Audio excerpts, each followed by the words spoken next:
In this unique prison, there are no walls or guards, and the inmates are not interested in escaping. Instead, they toil away in the blistering heat, digging holes in the middle of the desert. Among them is a group of teenage prisoners, dressed in their uniform, working relentlessly under the scorching sun. One of the boys, Barfbag, cannot tolerate the arduous labor any longer and feigns a snakebite on his leg as a means of escape.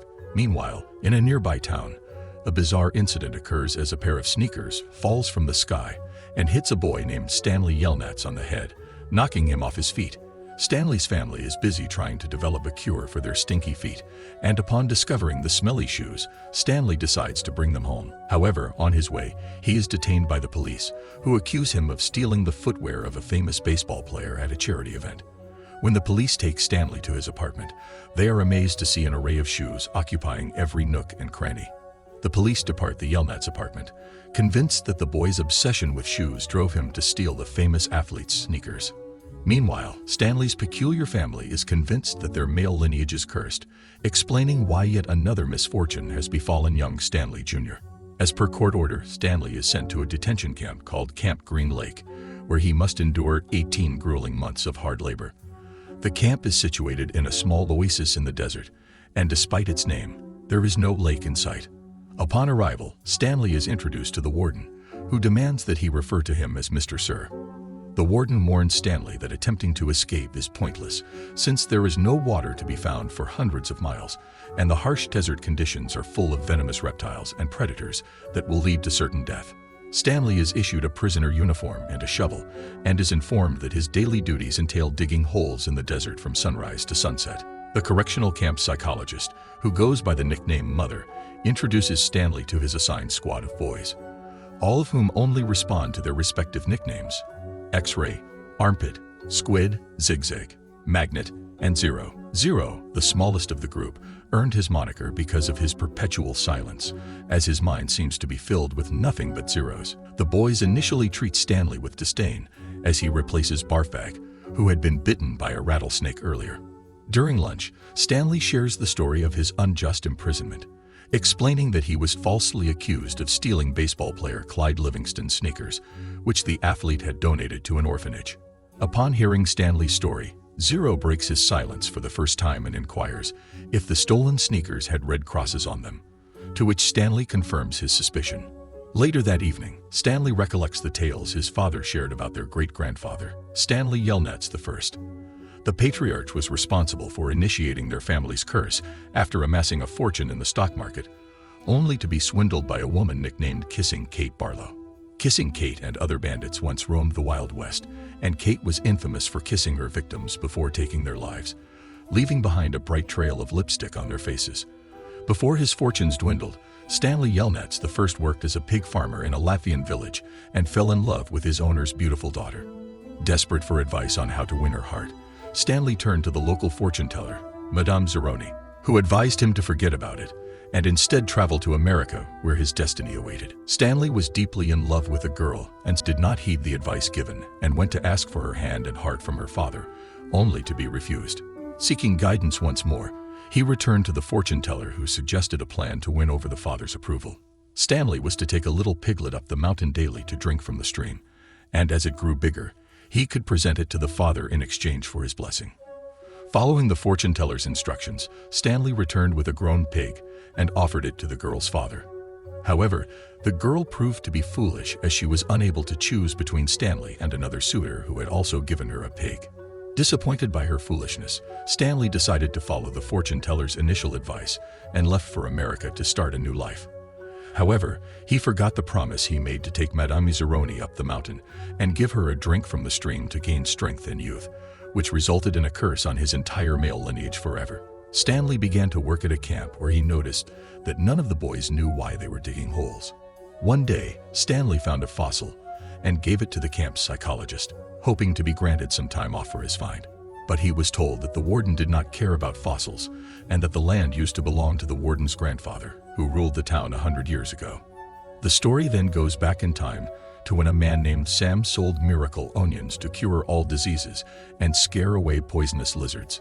Sam had a crush on the local teacher, Miss Catherine, and gave her a sack of onions in exchange for a jar of peaches that she had picked herself. Stanley was finally accepted into the group of boys who nicknamed him Caveman. He received a letter from his mother, but didn't share its contents with Zero, who admitted that he couldn't read and asked Stanley to teach him. However, Stanley was too exhausted from digging every day and couldn't find the time. While digging, Stanley found something resembling a shell casing with the initials KB. X-ray took it and gave it to Mother, hoping to get the day off. The camp warden, who was a woman, arrived after hearing about the find and ordered the boys to completely dig up the entire site while giving X-ray the day off. Once again, the story takes us back in time where Sam proposes to Catherine that he'll fix the leaky roof at her school in exchange for her signature peaches. Catherine agrees, and the two gradually start to connect. After a night school class, Catherine catches the attention of the town's owner, but she declines his advances. Meanwhile, romantic feelings begin to flourish between Sam and Catherine. The couple can't seem to get each other out of their minds. One night, Sam musters up the courage to visit Catherine's house and kiss her. However, the spurned town owner witnesses the kiss and seeks revenge by burning the school to the ground.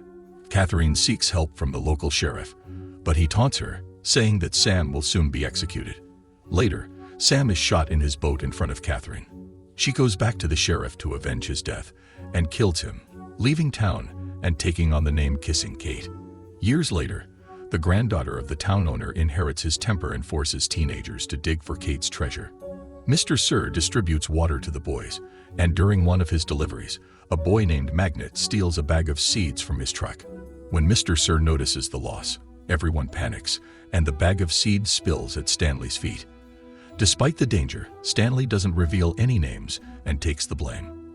Mr. Sir takes him to the warden, but instead of punishing him, she scolds Mr. Sir for distracting Stanley from his digging.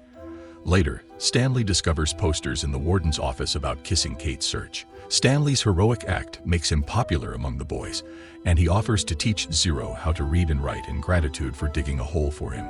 Stanley recalls finding a tube of lipstick with Kate Barlow's initials, which leads to a conversation about Zero's real name, Hector Zeroni. The boys are unaware that their fates are intertwined as Zero shares the story of his mother abandoning him in a park. During lunch break, Zigzag picks a fight with Stanley. The warden shows up and learns that Zero is doing Stanley's work in exchange for lessons. Stanley tries to convince the adults that Zero is smart and deserves to be taught, but they brush it off. Mother tells Zero that he's too stupid to know he's stupid, prompting Zero to hit him with a shovel and run off. Determined to rescue Zero, Stanley remembers his grandfather's story about Yelnats First surviving 16 days in the desert after Kate Barlow robbed his wagon. Yelnats First found salvation in a place called God's Finger, but never shared its location due to the trauma he endured. The next day, Stanley steals a car from the warden to find Zero, but accidentally drives into one of the holes. The squad cheers as he continues on foot, escaping deep into the desert. After hours of wandering in the scorching sun, Stanley finally finds Zero hiding under an old boat that belonged to Sam, with a jar of peach jam left inside for them to share. In the distance, Stanley spots a mountain that resembles a raised thumb and realizes it's the same one from his grandpa's story about Yelnats the First. The boys decide to climb it. While climbing, Stanley slips away from a fragile rock ledge, but Zero saves him by handing him a shovel to use as a climbing tool, injuring his palms in the process. They nearly reach the top, but Zero falls due to fatigue and confesses to Stanley that he ended up at the camp because he stole the same sneakers that Stanley was blamed for and threw them at him out of fear. Stanley carries Zero the rest of the way, unknowingly fulfilling his great-grandfather's promise to Madame Zeroni by carrying her great-grandson to the creek at the top of the mountain. They drink from the creek and eat the same miraculous onion Sam grew next to the water. And Stanley's family curse is lifted forever by his father's new cure for foot odor, combining peaches and onions. Stanley's lawyer arrives at the camp and tells the warden that Stanley is innocent and must be returned home, but the warden withholds that Stanley has already escaped and may be dead. The story takes us back in time again, when Kate Barlow finds Sam's boat, and while she remembers her lover, she is approached by the town's owner, who tries to get her to reveal where she hid the stolen treasure, but she lets herself be bitten by a yellow-spotted lizard, taking the secret to her grave. Stanley and Zero are the first to reach the excavation site and dig up the treasure chest, where Stanley found the lipstick tube. The warden plans to take the treasure from the boys, but venomous lizards swarm around them, thwarting her plans. Subsequently, a lawyer arrives at the excavation site, accompanied by the police. The warden accuses Stanley and Zero of stealing the treasure and attempting to flee, but Zero notices that Stanley Yelnat's name is inscribed on the trunk. Consequently, Stanley is released from the camp with the treasure, while the warden and her accomplices are taken into custody. As a result, it starts raining in the desert for the first time in a century. Stanley bids farewell to his companions, and he and Zero return to town.